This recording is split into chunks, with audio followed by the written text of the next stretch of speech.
Welcome back to A Clock in the Journal, where city walls listen in silence.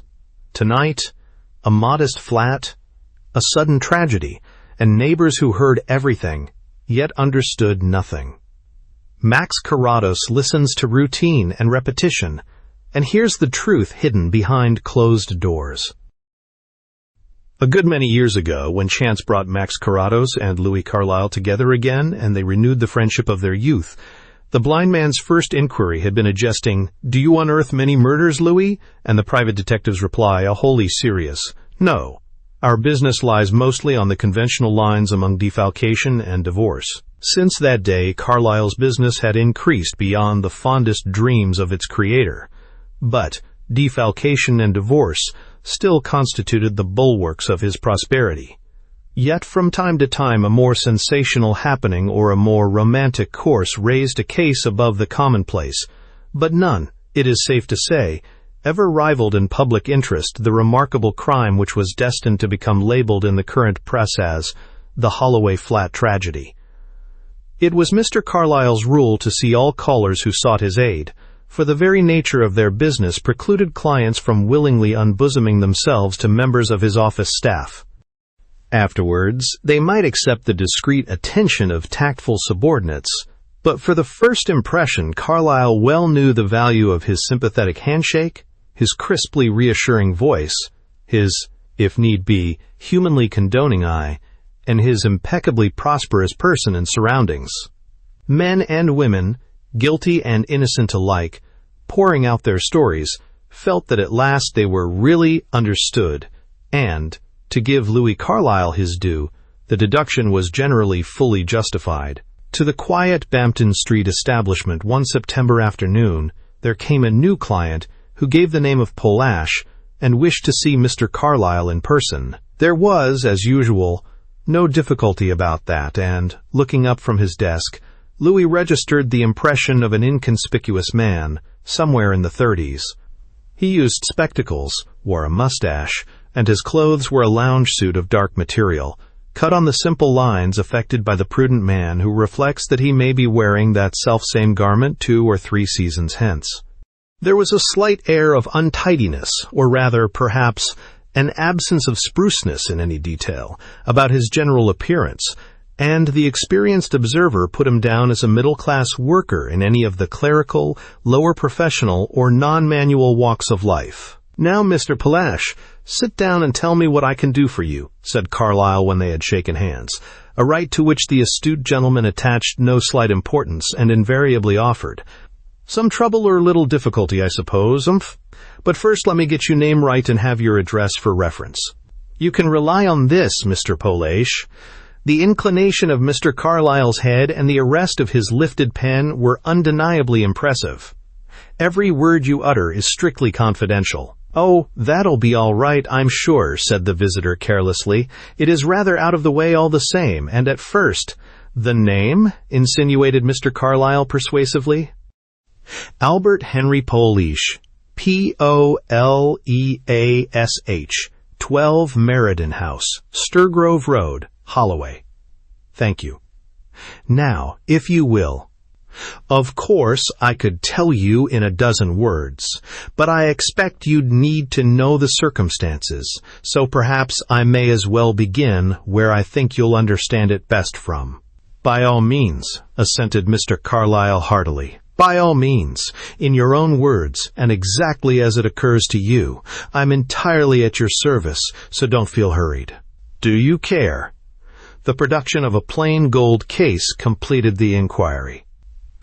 "To begin with," said Mr. Polash, "after contributing a match to their common purpose, I may say that I'm a married man, living with my wife at that address, a smallish flat which suits us very well as we have no children. Neither of us has any near relations either, and we keep ourselves pretty much to ourselves. Our only servant is a daily woman, who seems able to do everything that we require." "One moment, if you please," interposed Mr. Carlyle briskly. "I don't want you to do anything but tell your story in your own way, Mr. Polash, but if you would indicate by a single word the nature of the event that concerns us, it would enable me to judge which points are likely to be most vital to our purpose." "Theft," Divorce. Blackmail. No. Murder, replied Mr. Polash with literal directness. Murder, exclaimed the startled professional. Do you mean that a murder has been committed? No, not yet. I am coming to that. For ordinary purposes, I generally describe myself as a rent collector, but that is because official Jackson office seem to have a morbid suspicion of anyone who is obviously not a millionaire calling himself independent. As a matter of fact, I have quite enough private income to serve my purpose. Most of it comes from small house properties scattered about London. I see to the management of this myself and personally collect the rents. It takes a few days a week, gives me an interest, keeps me in exercise, and pays as well as anything else I could be doing in the tune. Quite so, encouraged the listener. That's always there, went on Mr. Polash, continuing his leisurely narrative with no indication of needing any encouragement. But now and then I take up other work if it suits me, certain kinds of special canvassing, sometimes research. I don't want to slave making more money than we have the need of, and I don't want ever to find that we haven't enough money for anything we may require. Ideal, contributed Mr. Carlyle. You are a true philosopher. My wife also has no need to be dependent on anyone either, continued Mr. Polash, without paying the least attention to the suave compliment. As a costume designer and fashion artist, she is fully qualified to earn her living, and in fact, up to a couple of years ago, she did work of that kind regularly. Then she had a long illness that made a great change in her. This brings me to one of the considerations that affect whatever I may wish to do. The illness left her a nervous wreck. Jumpy, excitable, not altogether reasonable. Neurasthenia was Mr. Carlyle's seasonable comment. The symptom of the age. Very likely. It doesn't affect me. At least it doesn't affect me directly. Living in the same house with Mrs. Polash, it's bound to affect me, because I have to consider how every blessed thing I do will affect her. And just lately something very lively indeed has come along. There is a girl in a shop that I got friendly with. No, I don't want you to put her name down yet. It began a year or 18 months, but I don't suppose that matters. The only thing I really think that I'm to blame about is that I never told her I was married. At first there was no reason why I should. Afterwards, well, there was a certain amount of reason why I shouldn't. Anyhow, I suppose that it was bound to come out sooner or later, and it did, a few weeks ago. She said, quite nicely, that she thought we ought to get married as things were, and then, of course, I had to explain that we couldn't. I really hadn't the ghost of an idea that she'd take it so terribly to heart as she did. There's nothing of the Don Juan about me, as you can see at a glance. The thing had simply come about, one step leading to another, but she faltered clean away, and when she came to again, she was like a solid block of ice to everything I said. And then to cap matters, who should appear at that moment but a fellow she'd been half engaged to before I came along. She'd frequently spoken about this man, his jealousy and temper and so on, and begged me never to let him pick a quarrel with me. Peter was the only name I ever heard him called by, but he was a foreign-looking fellow, an Italian, I think. Pietro, perhaps, suggested Mr. Carlyle. No, Peter, she called him. Please take me back home, Peter, was all she said, and off they went together without a word from either to me. Whenever I've seen her since, it's been the same. Will I please leave her, as there is nothing to be said? And I've been trying to think of all manner of arrangements to put things right. The only arrangement that would seem likely to do that is the one that's out of your power to make, said Mr. Carlyle. I suppose so. However, this Peter evidently had a different idea. This is what happened 2 nights ago. I woke up in the dark. It was about 3 o'clock, I found afterwards, with one of those feelings you get that you've forgotten to do something. It was a letter that I should have posted. It was important that it got delivered sometime the next day, the same day by then, and there it was in my breast pocket. I knew if I left it that I should never be up in time for the first morning dispatch, so I determined to slip out then and make sure of it. It would only be a matter of 20 minutes or so. There is a pillar box nearer, but that isn't cleared early. I pulled on a few things and prepared to tiptoe out when a fresh thought struck me. Mrs. Polash is a very uncertain sleeper nowadays, and if she is disturbed, it's 10 to 1 if she gets off again, and for that reason we use different rooms. I knew better than wake her up to tell her I was going out, but at the same time there was just the possibility that she might wake and, hearing some noise, look in at my door to see if I was all right. If she found me gone, she would nearly have a fit. On the spur of the moment, I pushed the bolster down the bed and rucked up my dressing gown. It was lying about above it. In the poor light it served very well for a sleeping man, and I knew that she would not disturb me. In less time than I'd given myself, I had done my business and was back again at the building. I was entering. My hand was on the knob of the outer door, in fact, when the door was pulled sharply open from the other side, and another man and I came face to face on the step. We both fell back a bit, I think, but the next moment he had pushed past me and was hurrying down the street. There was just enough light from the lamp across the way for me to be certain of him. It was Peter, and I'm pretty sure that he was equally sharp in recognizing me. Of course, I went up the stairs in double quick time after that. The door of the flat was as I had left it, simply on the handle as I had put up the latch catch, never dreaming of anyone coming along in that time, and all was quiet and undisturbed inside. But one thing was different in my room, although it took me a few minutes to discover it. There was a clean cut through my dressing gown, through the sheet, through the bolster. Someone, Mr. Carlyle, had driven a knife well home before he discovered his mistake. But that was plain evidence of an attempt to murder, declared Mr. Carlyle feelingly. He disliked crimes of violence from every point of view. Your business is obviously to inform the police. No, replied the visitor slowly. No. Of course I thought of that, but I soon had to let it slide. What would it mean? Visits, inquiries, cross-examinations, explanations, everything must come out. After a sufficient exhibition of nerve storm, Mrs. Polash would set about getting a divorce, and I should have to go through that. Then I suppose I should have to marry the other one, and, when all's said and done, that's the last thing I really want. In any case, my home would be broken up and my whole life spoiled. No, if it comes to that, I might just as well be dead. Then, what do you propose doing, may I ask? Calmly wait to be assassinated? That's exactly what I came to see you about. You know my position, my difficulty. I understand that you are a man of wide experience.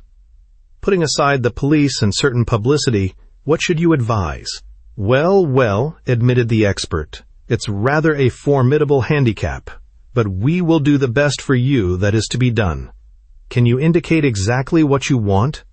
I can easily indicate exactly what I don't want. I don't want to be murdered or molested, and I don't want Mrs. Polash to get wind of what's been going on. Why not go away for a time? Meanwhile, we could find out who your man is and keep him under observation. I might do that, unless Kitty took it into her head that she didn't want to go. And then, of course, I couldn't leave her alone in the flat just now. After Tuesday night's business, this is what concerns me most. Should you think it likely that the fellow would come again or not? Mr. Carlyle pondered wisely. The longer he took over an opinion, he had discovered, providing he kept up the right expression, the greater weight attached to his pronouncement. No, he replied with due authority. I should say not in anything like the same way. Of course, he will naturally assume that you will now take due precautions. Probably imagine that the police are after him. What sort of fastenings have you to your doors and windows? Nothing out of the way. They are old flats and not in very good repair. The outer door is never kept locked, night or day. The front door of our flat has a handle, a latch lock, and a mortise lock. During the day, it is simply kept on the latch. At night, we fasten the other lock, but do not secure the latch, so that the woman can let herself in when she comes. She has one set of keys, I another, and Mrs. Polash the third. But when you were out on Tuesday night, there was no lock fastened, I understand? That is so. Simply the handle to turn. I purposely fastened the latch lock out of action as I found at the door that I hadn't the keys with me, and I didn't want to go back to the room again. And the inner doors? They have locks, but few now work. Either the key is lost or the lock broken. We never trouble about them, except Kitty's room. She has scrupulously locked that at night, since she has had burglars among other nerve fancies." Mr. Carlyle shook his head. "You ought at the very least to have the locks put right at once. Practically all windows are fitted with catches that a child can push back with a table knife. That's all very well, but you see, if I get a locksmith in, I shall have to make up some cock and bull story about housebreaking to Mrs. Polash, and that will set her off. And, anyway, we are on the third story up. If you are going to consider your wife's nerves at every turn, my dear sir," remarked Mr. Carlyle with some contempt, "from the security of his single state, you will begin to find yourself in rather a tight fix, I am afraid. How are you going to account for the cut linen, for instance?" "Oh, I've arranged all that," replied Mr. Polash, nodding sagaciously. "My dressing gown she will never notice. The sheet and bolster case. It was a hot night, so there was only a single sheet, fortunately. I have hidden away in a drawer for the present and put others in their place. I shall buy another of each and burn or lose these soon. Kitty doesn't keep a very close check on things. The bolster itself I can sew up well enough before it's noticed." "You may be able to keep it up," was Mr. Carlyle's dubious admission. "At all events," he continued, "as I understand it, you want me to advise you on the lines of taking no direct action against the man you call Peter, and at the same time adopting no precautions that would strike Mrs. Polash as being unusual?" "Nothing that would suggest burglars or murder to her just now," assented Polash. "Yes, that's about what it comes to. You may be able to give me a useful tip or two. If not, well, I know it's a tough proposition, and I don't grudge the outlay." "At least let us see," replied the professional man, never failing on the side of lack of self-confidence. "Now, as regards, it redounds to Louis Carlyle's credit as an inquiry agent that in an exacting world no serious voice ever accused him of taking unearned money. For so long as there was anything to be learned, he plied his novel client with questions, explored surmises, and bestowed advice. Even when they had come to the end of useful conversation, and the prolific notebook had been closed, Carlyle lingered on the topic. "It's an abnormal situation, Mr. Polash, and full of professional interest. I shall keep it in mind, you may be sure, and if anything further occurs to me, why, I will let you know." "Please don't write on any account," begged Mr. Polash with sudden earnestness. "In fact, I'd ask you to put a line to that effect across my address. You see, I'm liable to be out at any post time, and if my wife should happen to get curious about a strange letter, why, that, in the language of the curb, would blow the gaff." "I see," assented Mr. Carlyle. "Very well, it shall be just as you like. And if I can settle with you now," continued Polash, "for of course, I don't want to have an account sent, then some day, say next week, I might look in to report and to hear if you have anything further to suggest. You might, in the meanwhile, consider the most practical course, that of having your man kept under observation." "I will," promised the other. "But so far, I'm all in favor of letting sleeping dogs lie." Not unnaturally, Mr. Carlyle had heard that line before and had countered it. "True, but it is as well to know when they wake up again," he replied. With just the necessary touch of dignity and graciousness, he named and received the single guinea at which he assessed the interview, and began to conduct Mr. Polash towards the door, not the one by which he had entered from the waiting room, but another leading directly down into the street. "Have you lost something?" "Only my hat and things. I left them in your anteroom." He held up his gloved left hand as though it required a word of explanation. "I keep this on because I am short of a finger, and I've noticed that some people don't like to see it." "We'll go out that way instead, then. It's all the same," remarked Carlyle as he crossed to the other door. Two later callers were sitting in the waiting room, and at the sight of them, Mr. Carlyle's somewhat cherubic face at once assumed an expression of the heartiest welcome. But beyond an unusually mellifluent "Good afternoon," he said nothing until his departing client was out of hearing. Names were not paraded in those precincts. With a muttered apology, Mr. Polash recovered his belongings from among the illustrated papers and hurried away. "And why in the world have you been waiting here, Max, instead of sending in to me?" demanded the hospitable Carlyle with a show of indignation. "Business," replied Mr. Carrados tersely. "Tour business. Understand." Your chief minion was eager to blow a message through to you, but no, I said. We'll take our proper turn. Why should I interrupt the bogus company promoter's confession, or cut short the guilty husband's plea? Joking apart, that fellow who just went brought a very remarkable story, said Mr. Carlyle. I should be glad to know what you would have had to say to him when we have time to go into it. Do not be too ready to condemn the gentleman as an arrant humbug, and this a gross breach of confidence. Max Carrados had been appointed honorary consultant to the firm, so that what would have otherwise been grave indiscretions were strictly business discussions.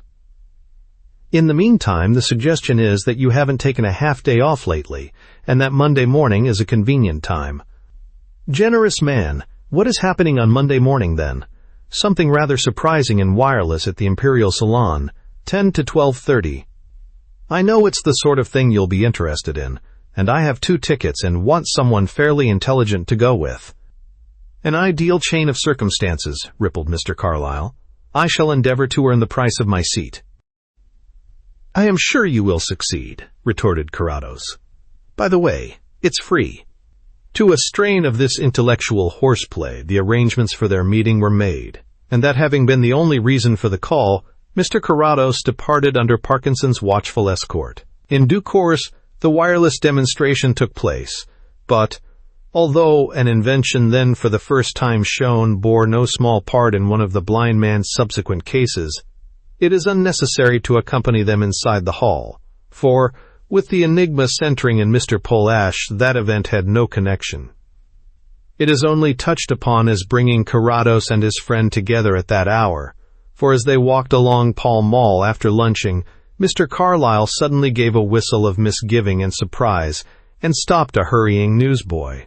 Holloway Flat Tragedy, he read from the bill as he investigated sundry pockets for the exact coin. By gad, if that should happen to be Polish! My God, it is, he exclaimed as soon as his eye had found the paragraph concerned a mere inch in the stop-press news. Poor beggar!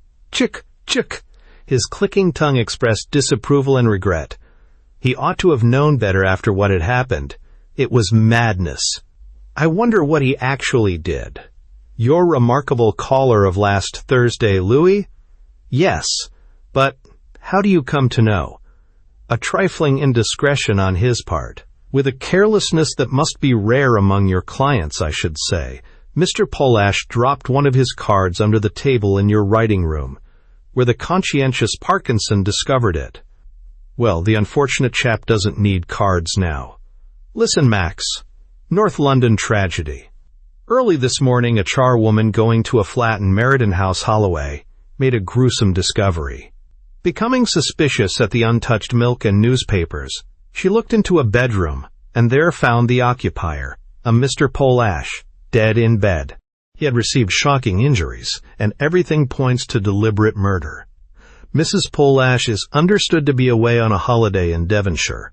Of course, Scotland Yard takes it up now, but I must put my information at their service. They're devilish lucky, too. I can practically hand over the miscreant to them, and they will scoop the credit. I was to hear about that, Carrados reminded him. Suppose we walk across to Scotland Yard, and you can tell me on the way. At the corner of Derby Street, they encountered 2 men who had just turned out of the yard.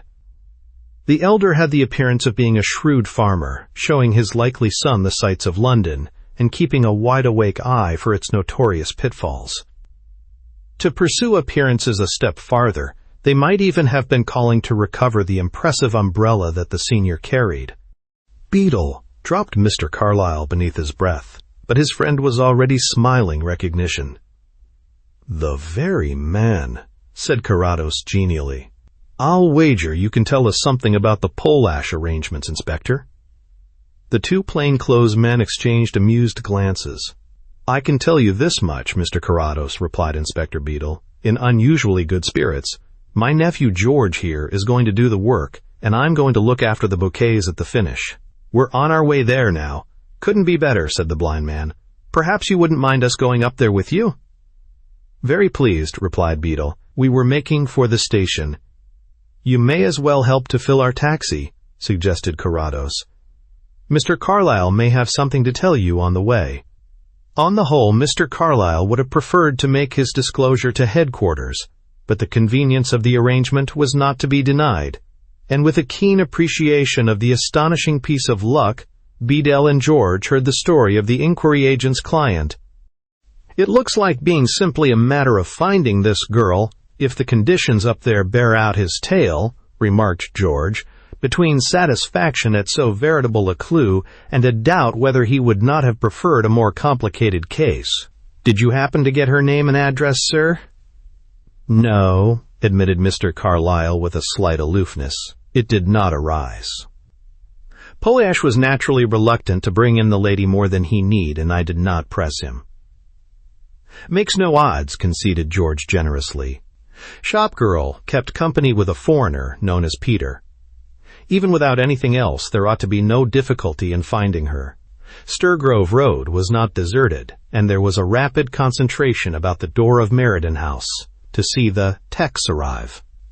On the whole, public opinion was disappointed in their appearance, but the action of George in looking up at the frontage of the building and then glancing sharply right and left along the road was favorably commented on. The policeman stationed at the outer door admitted them at once. A sergeant and a constable of the local division were in possession of number 12, and the scared daily woman, temporarily sustained by their impression of absolute immobility, was waiting in the kitchen to indicate whatever was required. Greetings on a slightly technical plane passed between the four members of the force. "Mrs. Polish has been sent for, I suppose?" asked Mr. Carlyle. "We telephoned from our office to Torquay some hours ago," replied the sergeant. "They'll send an officer to the place she's staying at and break it to her as well as possible." "That's the course we usually follow." He took out a weighty presentation watch and considered it. "Torquay. I don't suppose she could be here yet. Not even if she was in first go," amplified his subordinate. "Well," suggested George, "suppose we look round." The bedroom was the first spot visited. There was nothing unusual to be seen, apart from the outline of the bed, its secret now hidden beneath a decorous covering, nothing beyond the rather untidy details of the occupant's daily round. All these would in due course receive a careful scrutiny, but at the moment one point drew every eye. "Hold one another's hands," advised the sergeant as he prepared to turn down the sheet. The hovering charwoman gave a scream and fled. "That's a wild beast been at work," said Inspector Bedell, coolly drawing nearer to appreciate the details. "My word, yes," agreed George, following a little reluctantly. "Shocking. Shocking." Mr. Carlyle made no pretense about turning away. "Killed at the first blow," continued the sergeant, indicating, "though it's not the only one." Then his face slashed about like a fancy loaf, till his own mother wouldn't know him. "Something dreadful, isn't it? Finger gone? Oh, that's an old affair. What are you to make of it all? Revenge, and rage and sheer bloodthirstiness," summed up Mr. Carlyle. "Was anything taken?" "Nothing disturbed so far as we can see. And the old party there," a comprehensive nod in the direction of the absent Charlotte, "says that all the things she knows of seem to be right." "What time do they put it at?" asked Beadle. "Dr. Meadows has been here. Midnight Saturday to early Sunday morning," he said. "That agrees with the people at the flat opposite hearing the door locked at about 10 on Saturday night and the Sunday morning milk and paper not being touched." "Milk can on the doorstep all day, I suppose," suggested someone. "Yes. People opposite noticed it but thought nothing of it. They knew Mrs. Pollash was going away on Saturday and thought that he might have gone with her. Mrs. Jones, she doesn't come on Sundays, so nothing was found but till this morning." "May as well hear what she has to say now," said Bedell. "No need to keep her about that I know of." "Just 1 minute, please, if you don't mind," put in Mr. Carlyle, not so much asking anyone's permission as directing the affair. The sight of a wardrobe had reminded him of the dead man's story, and he was now handling the clothes that hung there with keen anticipation. "There is something that I really came especially to see. This is his dressing gown, and yes, by Jupiter, it's here. He pointed to a clean cut through the material as they gathered round him. "What's that?" inquired the sergeant, looking from one face to another. "Previous attempt," replied Beadle shortly. "There ought to be a sheet and a bolster case somewhere about," continued the eager gentleman, now thoroughly intrigued, and under the impulse of his zeal, drawers and cupboards were opened, and their contents gingerly displaced. "Something of the sort here among the shirts," announced George. "Have them out, then. Not likely to be any others put away there." The hidden things were unfolded and displayed, and here also the tragic evidence lay clear before them. "By gad, I half thought he might have dreamt it until this came," confided Mr. Carlyle to the room at large. "Chick! Chick!" How on earth the fellow could have gone? He remembered the quiet figure lying within earshot, and finished with a tolerant shrug. "Let's get on," said Beadle. These details could very well have waited, had been his thought all along. "I'll fold the things," volunteered Mr. Carrados. All the others had satisfied their curiosity by glance or scrutiny, and he was free to take his time. He took up the loose bundle in his arms, and with the strange impulse towards light that so often moved him, he turned away from them and sought the window. "Now, missus, come along and tell us all about it," called out the young constable. "No," interposed the inspector kindly. "The poor creature's upset enough already without bringing her in here again." "Stay where you are, Mrs. Jones. We're coming there," he announced from the door, and they filed along the skimpy passage into the dingy kitchen. "Now, can you just tell us quietly what you know about this bad business?" Mrs. Jones's testimony, given on the frequently expressed understanding that she was quite prepared to be struck dead at any point of it if she deviated from the strictest line of truth, did not disclose any new feature, while its frequent references to the lives and opinions of friends not concerned in the progress of the drama threatened now and then to stifle the narrative with a surfeit of pronouns. But she was listened to with patience and complimented on her nerve. Mrs. Jones sadly shook her antique black bonnet and disclaimed the quality. "I could do nothing but stand and scream," she confessed wistfully, referring to the first dreadful moment at the bedroom door. "I stood and screamed 3 times before I could get myself away." "The poor gentleman! What harm was he, for to be done in like that?" There was a string of questions from one or another of the company before she was finally dismissed, generally from Beadle or George, with Mr. Carlyle's courteously assertive voice intervening once or twice. The Polishes had few visitors that she had ever seen. She was only there from 8 to 6, and she had never known of anyone staying with them. No one had knocked at the door for anything on Saturday. She had not noticed anyone whom she could call to mind as a foreigner loitering about or at the door recently. "That seems to be about all," summed up Inspector Beadle, looking round. "We have your address, Mrs. Jones, and you're sure to hear from us about something pretty soon." "Before you go," said a matter-of-fact voice from the door, "do you happen to remember what you were doing last Thursday afternoon?" It was the first question that Mr. Carrados had put, and they had scarcely noticed whether he had rejoined them yet or not. "Last Thursday afternoon?" repeated Mrs. Jones helplessly. "Oh, lor, sir, my head's in that whirl." "Yes, but it isn't so difficult if you think early closing day, This stimulus proved effective, and the charwoman remembered. She had something special to remember by. On Thursday morning, Mrs. Polishes passed on to her a single ticket for that afternoon's performance at the Parkhurst Theatre, and told her that she could go after she had washed up the dinner things. "So that you were not here at all on Thursday afternoon? Just one more thing, Mrs. Jones. Sooner or later a photograph of your master will be wanted. Is there one anywhere about?" "The only one I know of stands on the sideboard in the little room. There may be others put away, but not being what you might call curious, sir, I'm sure you're not," agreed Carrados. "Now, as you go, you shall point it out to us, so that there can be no mistake." "You couldn't make no mistake because there's only that and one of her stands there," explained Mrs. Jones. But she proceeded to comply. "There it." "Yes," said the blind man, close upon her. "I'm sorry, sir, indeed. I must have made a mistake." "I don't think you made any mistake," he urged. I don't think you really think so either. I'm that mithered. I don't rightly know what to think, she declared. That isn't him. Is it the frame? No, don't touch it.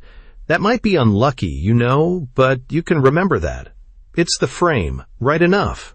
I ought to know. The times I've dusted it. Then the photograph has been changed.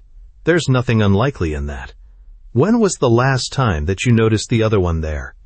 Quite recently, it would seem, but taking refuge behind her whirling head, Mrs. Jones held out against precision.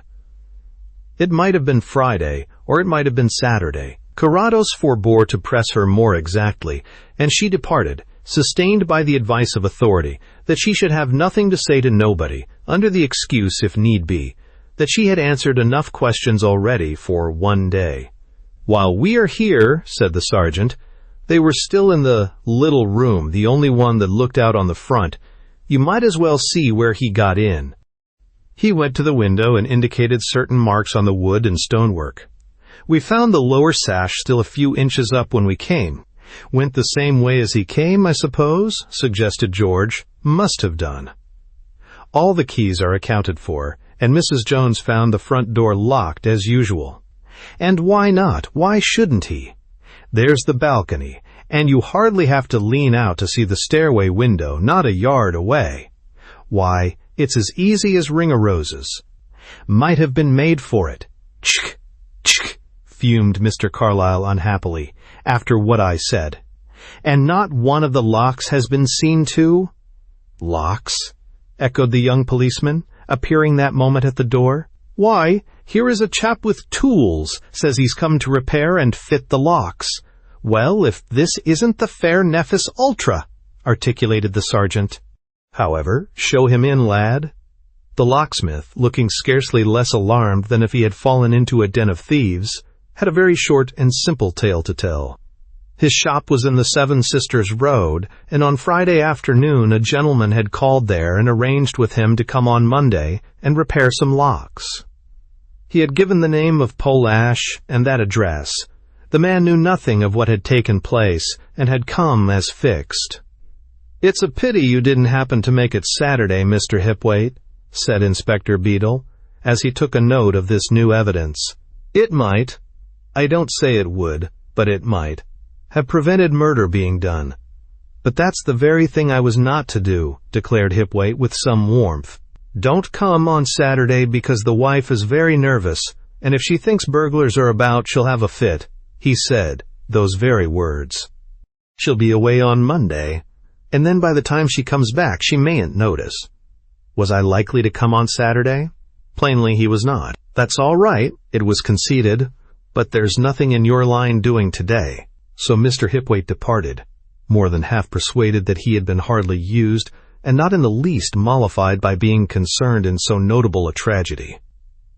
"Before I go," resumed the sergeant, leading the way back to the kitchen, "there's one other thing I must hand over. You heard what Mrs. Jones said about the fire, that there hadn't been one for weeks as they always used the stove? That's what I asked her," George reminded him. "Someone has had a fire here." "Correct," continued the officer imperturbably. "It's also what I asked her a couple of hours before you came. Someone's had a fire here." "Who and what for?" "Well, I've had the cinders out to see, and now I'll make over to you what there was." "Glove fasteners," commented the inspector. "All the metal there was about them." "Millions of the pattern, I suppose. Burned his gloves after the job." "They must have been in a fair mess," said George. "Audubon Freres, they're stamped. Foreign make. That reminds me. There's one thing more. It was produced from the sergeant's pocketbook. A folded fragment of paper, charred along its edge. It's from the hearth. Evidently a bit that fell out when the fire was made. Foreign newspaper, you will see. Italian it looks to me." Mr. Carlyle, Inspector Biddell, and George exchanged appreciative glances. Upon this atmosphere of quiet satisfaction there fell something almost like a chuckle. Did anyone happen to notice if he had written, "Si parla Italiano," in red on the wall over the bed? Inquired the guileless voice. The young constable, chancing to be the nearest person to the door, rose to this mendacious suggestion by offering to go and see. The others stared at the blind man in various stages of uncertainty. "No, no," called out Mr. Carlyle feelingly. "There is no need to look, thank you. When you know Mr. Carrados as well as I do, you will understand that although there is always something in what he says, it is not always the something you think it is. Now, Max, pray enlighten the company. Why should the murderer write Italian spoken over the bed?" "Obviously to make sure that you shouldn't miss it," replied Mr. Carrados. "Well," remarked the sergeant, demonstrating one or two simple exercises in physical drill as a suitable preparation, "I may as well be going. I don't understand Italian myself, nor Dutch either," he added cryptically. Mr. Carlyle also had nothing more to stay for. "If you have done here, Max," he began, and turned only to find that Carrados was no longer there. "Your friend has just gone to the front room, sir," said the constable, catching the words as he passed. Funny to see a blind man getting about so, but a sudden crash of glass from the direction referred to cut short the impending compliment. It was, as Carrados explained, entirely his own preposterous fault. Nothing but curiosity about the size of the room had impelled him to touch the walls, and the picture, having a weak cord or an insecure nail, had it not brought something else down in its fall. "Only the 2 frames from the sideboard, so far as I can see," replied Carlyle. "All the glass is shattered. But I don't suppose that Mrs. Polash will be in a condition to worry about trifles. Jolly good thing you aren't hurt, that's all." "Of course I should like to replace the damage," said the delinquent. Inspector Biddle said nothing, but as he looked on he recalled 1 or 2 other mischances in the past, and being of an introspective nature he continued to massage his chin thoughtfully. 3 days later, the inquest on the body of Albert Henry Polish was opened. It was of the merest formal description, proof of identity, and a bare statement of the cause of death being the only evidence put forward. An adjournment for a week was then declared.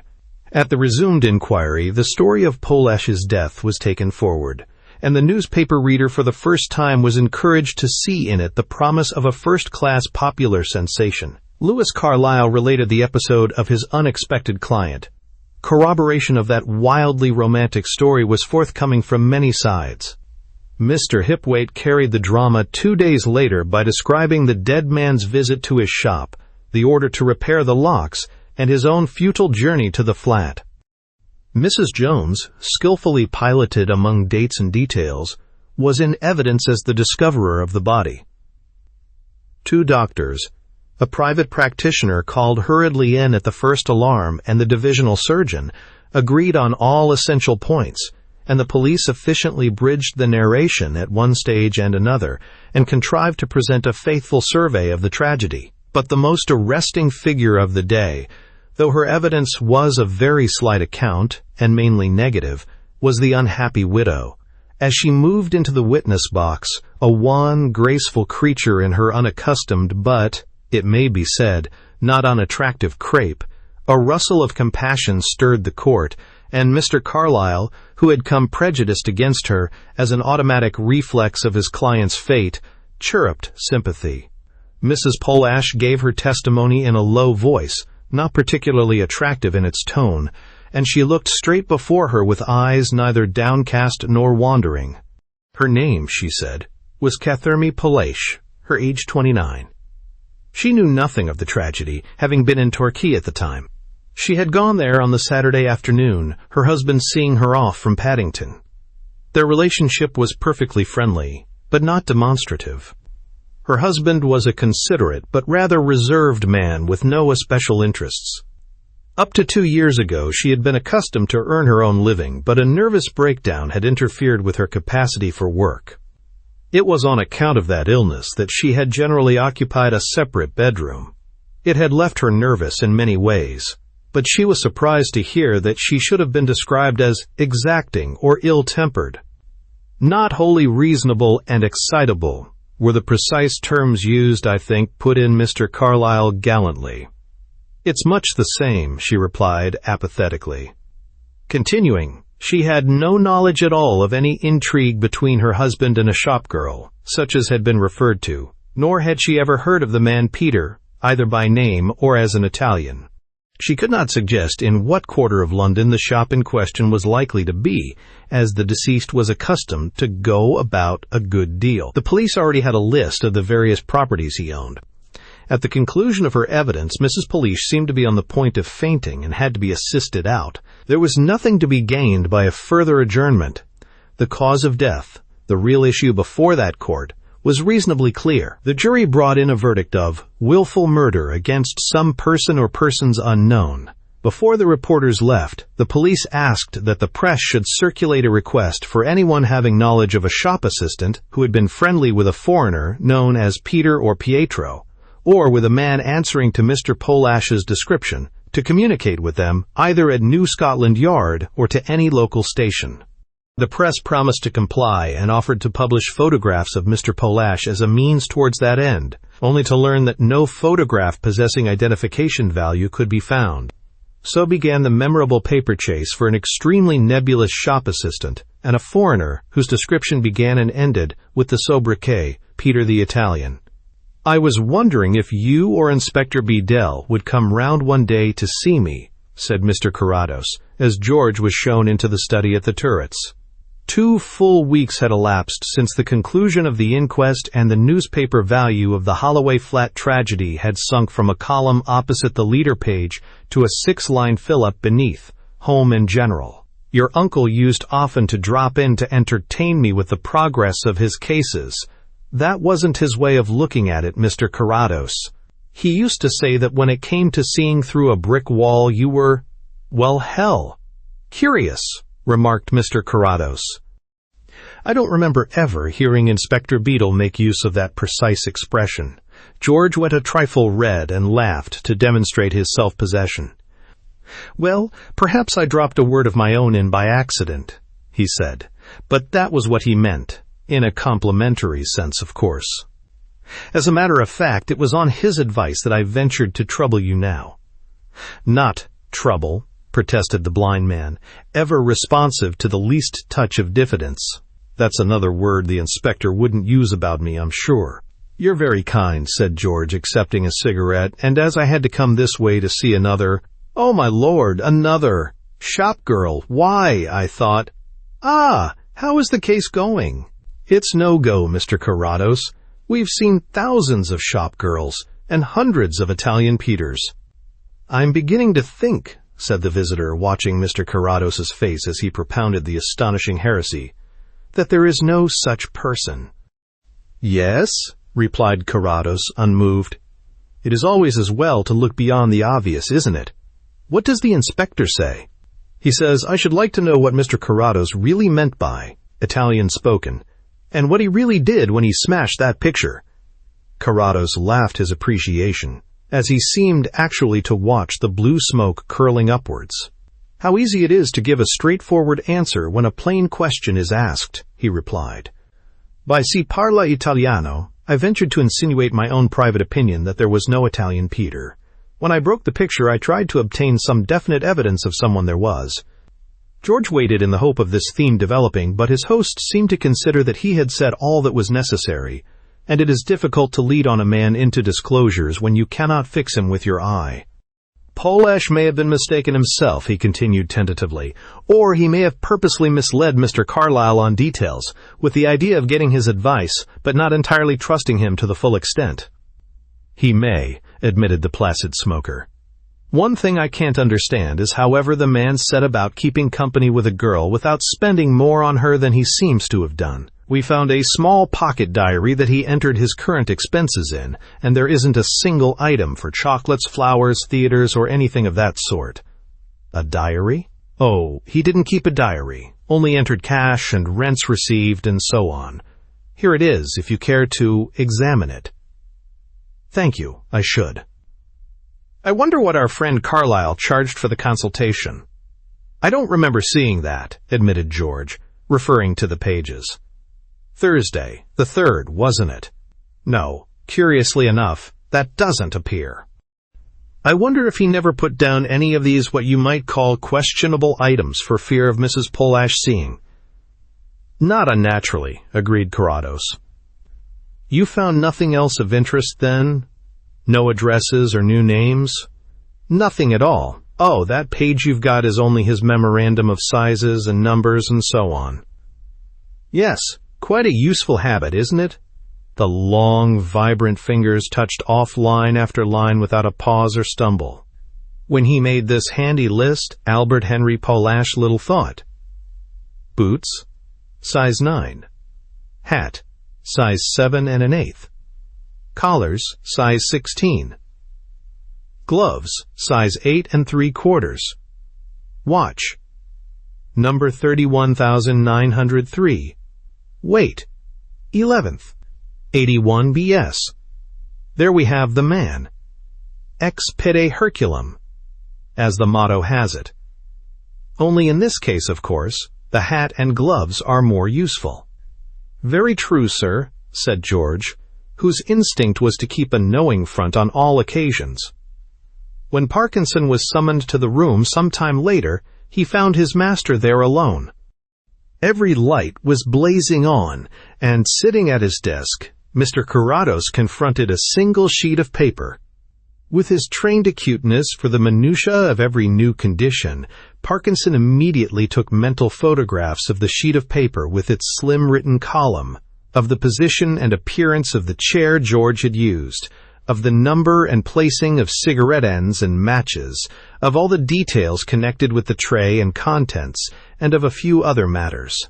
It was his routine. "Close the door and come in," said Carrados. "I want you to carry your mind back about 4 weeks to the last occasion, when we called at Mr. Carlyle's office together. As we sat in the waiting room, I asked you if the things left there belonged to anyone we knew. I remember the circumstances perfectly, sir. I want the articles described. The gloves? There was only one glove, that for the right hand. It was a dark gray suede, moderately used, and not of the best cut. The fastening was a press button stamped Audubon Freres. The only marking inside the glove was the size, 7 1/2. Carrados made a note on the sheet before him. The hat, he said. What size was that? The size of hat, printed on an octagonal white ticket, was 6 3/4, sir. Excellent, so far. When the caller passed through, you saw him for a moment. Apart from clothes, which do not matter just now, was there any physical peculiarity that would identify him? He had a small dark mole beneath the left eye. The lobe of his right ear was appreciably less than the other. The nail of the middle finger of the right hand was corrugated from an injury at some time. Carrados made a final note on the paper before him. "Very good indeed, Parkinson," he remarked. "That is all I wanted." A month passed, and nothing happened. Occasionally, a newspaper, pressed for a subject, commented on the disquieting frequency with which undetected murder could be done, and among other instances mentioned the Holloway Flat Tragedy and deplored the ease with which Peter the Italian had remained at large. The name by that time struck the reader as distantly familiar. Then one evening, early in November, Beadle rang Mr. Carrados up. The blind man happened to take the call himself, and at the first words he knew that the dull, patient shadowing of weeks was about to fructify. "Yes, Inspector Beadle himself, sir," said the voice at the other end. "I'm speaking from Beak Street. The two you know of have just gone to the Restaurant X in Warsaw Street. The lady has booked 2 seats at the Alhambra for tonight, so we expect them to be there for the best part of an hour." "I'll come at once," replied Carrados. "What about Carlyle?" "He's been notified." "Back entrance in Bolton Court," said the inspector. "I'm off there now myself." It was the first time that the two the blind man knew of had met since the watch was set, and their correspondence had been singularly innocuous. Yet not a breath of suspicion had been raised, and the same elaborate care that had prompted Mr. Carrados to bring down a picture to cover the abstraction of a small square of glass had been maintained throughout. "Nice private little room upstairs, sir," insinuated the proprietor as, the two, looked round. He guessed that they shunned publicity, and he was right, although not entirely so. With a curt nod, the man led the way up the narrow stairway to the equivocal little den on the first floor. The general room below had not been crowded, but this one was wholly empty. Quite like old times, said the woman with an unmusical laugh as she threw off her cloak. There was little indication of the sorrowing widow now. I thought we had better fight shy of the Toledo for the future. Yes, replied her companion slowly, looking dubiously about him. He no longer wore glasses or mustache, nor was his left hand, the glove now removed, deficient of a finger. The only thing is whether it isn't too soon for us to be about together at all. Fa! She snapped expressively. They've gone to sleep again. There isn't a thing. No, not a single detail. Gone wrong. The most that could happen would be a raid here to look for Peter, the Italian. For God's sake, don't keep on that, he urged in a low voice. Your husband was a brute to you, by what you say, and I'm not sorry now it's done. But I want to forget it all. You had your way. I've done everything you planned. Now you are free and decently well off, and as soon as it's safe we can really marry, if you still will. If I still will, she repeated, looking at him meaningly. Do you know, Dick, I think it may become desirable sooner even than I thought. SSSH, he warned. Here comes someone. You order, Kitty. You always have done. Anything will suit me. He turned to arrange his overcoat across an empty chair and reassured his hand among the contents of the nearest pocket. Downstairs, in his nondescript living room, the proprietor of the Restaurant X was being very quickly and efficiently made to understand just so much of the situation as turned on his immediate and complete acceptance of it. In the presence of authorities so vigorously expressed, the stout gentleman bowed profusely, lowered his voice, and from time to time placed a knowing finger on his lips in agreement. "Hello," said the man called Dick, as a different attendant brought a dish. "Where has our other waiter got to? Party of regular customers as always. Has him just come in." Explained the new one. "Hope you don't mind, sir. Not a brass button." "It's all right, Inspector," reported the waiter. "He has the 3 marks you said. Mole, ear, nail." "Certain of the woman?"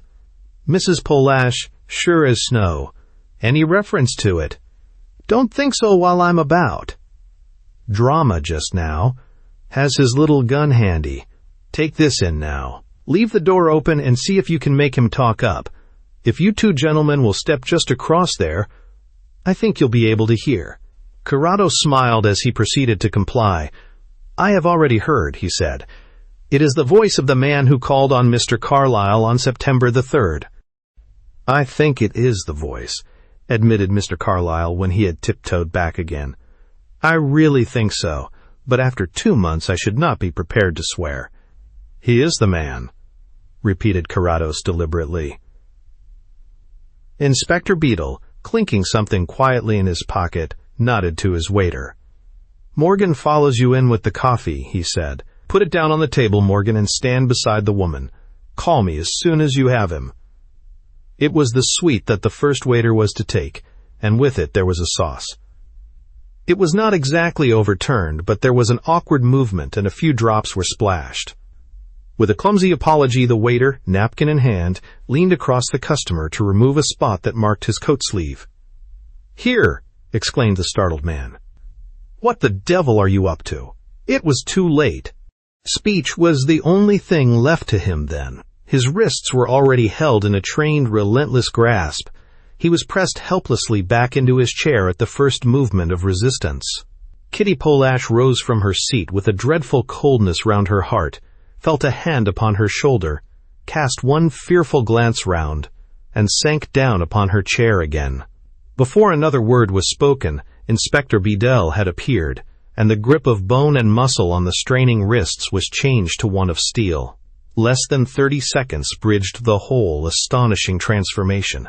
"Richard Crispinge, you are charged with the murder of this woman's husband. Catherine Polash, you are held as an accessory." The usual caution followed. "Get a taxi to the back entrance, Morgan." Half a dozen emotions met on Crispinge's face as he shot a glance at his companion, and then faced the accuser again. "You're crazy," he panted, still laboring from the effort. "I've never even seen the man." "I shouldn't say anything now, if I were you," advised Beadle, on a quite human note. You may find out later that we know more than you might think." What followed could not have been charged against human foresight, for at a later stage it was shown that a certain cable failed, and in a trice one side of Warsaw Street was involved in darkness. What happened in that darkness, where they had severally stood before and after, who moved or spoke, whose hand was raised, were all matters of dispute, but suddenly the black was stabbed by a streak of red, a little crack, scarcely more than the sharp bursting of a paper bag, nearly caught up to it, and almost slowly to the awaiting ears came the sound of strain and the long crash of falling glass and china. "A lamp from down there," snapped Beadle's sorely tried voice, as the ray of an electric torch whirled like a pygmy searchlight and then centered on a tumbled thing lying beyond the table. "Look alive! They say there is gas somewhere," announced Mr. Carlyle, striking a match as he ran in. "Ah, here it is." No need to ask, then, what had happened, though how it had happened could never be set quite finally at rest, for if Kitty Polash was standing now, whereas before she had sat, the weapon lay beyond her reach, close to the shackled hands. A curious apathy seemed to fall upon the room, as though the tang of the drifting wisp of smoke dulled their alertness, and when the woman moved slowly towards her lover, Beadle merely picked the pistol up and waited. With a terrible calmness she knelt by the huddled form and raised the inert head. "Goodbye, my dear," she said quietly, kissing the dead lips for the last time. "It's over." And with a strange, tragic fitness, she added, in the words of another fatal schemer, "We fail." She seemed to be the only one who had any business there. Beadle was abstracted. Carlyle and Carrados felt like spectators walking on a stage when the play is over. In the street below, the summoned taxi throbbed unheeded. They were waiting for another equipage now. When that had moved off with its burden, Kitty Polash would follow her captors submissively, like a dog without a home. "It isn't a feather in our caps to have a man slip away like that," remarked the inspector moodily as the two joined him for a word before they left. "But of course, as far as they are both concerned, it's the very best that could have happened." "In what way do you mean the best?" demanded Mr. Carlyle with a professional keenness for the explicit. "Why, look at what will happen now. He's saved all the trouble and thought of being hanged, which it was bound to be in the end, and has got it over without a moment's worry. She will get the full benefit of it as well, because her counsel will now be able to pile it all up against the fellow and claim that he exercised an irresistible influence over her. Personally, I should say that it's 12 of one and 13 of the other, and I don't know that she isn't the 13, but she is about as likely to be hanged as I am to be made superintendent tomorrow." "Max," said Mr. Carlyle, as they sat smoking together the same night, "when you think of the elaboration of that plot, it was appalling." "Curious," replied Carrados thoughtfully. "To me it seems absolutely simple and inevitable. Perhaps that is because I should have done it. Fundamentally, that is, just the same way myself." "And got caught the same way?" "There were mistakes made. If you decide to kill a man, you must do it either secretly or openly. If you do it secretly and it comes to light, you are done for. If you do it openly, there is the chance of putting another appearance on the crime." These two, Crispinge and Mrs. Polish, knew that in the ordinary way, the killing of the husband would immediately attract suspicion to the wife. Under that fierce scrutiny, it could not long be hidden that the woman had a lover, and the disclosure would be fatal. Indeed, if Polash had lived, that fact must shortly have come to light, and it was the sordid determination to secure his income for themselves before he discovered the intrigue and divorced his wife that sealed his fate and forced an early issue. If you intend to commit a murder, Louis, and know that suspicion will automatically fall on you, what is the first thing that you would wish to effect? Obviously that it should fall on someone else more strongly. But as the arrest of that someone else would upset the plan, you would naturally make his identity such that he would have the best chance of remaining at large. The most difficult person to find is one who does not exist. There you have the whole strategy of the sorry business. Everything hinged on that, and when you once possess that clue, you not only see why everything happened as it did, but you can confidently forecast exactly what will happen. To go on believing that you had talked with the real Polash, it was necessary that you should never actually see the man as he was. Hence the disfigurement. What assailant would act in that way? Only one maddened by a jealous fury. The Southern people are popularly the most jealous and revengeful, so we must have a native of Italy or Spain, and the Italian is the more credible of the two. Similarly, Mr. Hipwaite is brought in to add another touch of corroboration to your tale. But why Mr. Hipwaite from a mile away? There is a locksmith quite near at hand. I made it my business to call on him, and I learned that, as I expected, he knew Poliash by sight. Plainly, he would never have served the purpose. Perhaps I ought to have been more skeptical of the fellow's tale, conceded Mr. Carlyle. But, Max, I have a dozen fresh people call on me every month with queer stories, and it's not once in a million times that this would happen. I, at any rate, saw nothing to rouse suspicion. You say he made mistakes? Crispinge, among divers other things he's failed in, has been an actor, and with Mrs. Polash's coaching on facts, there is no doubt that he carried the part all right.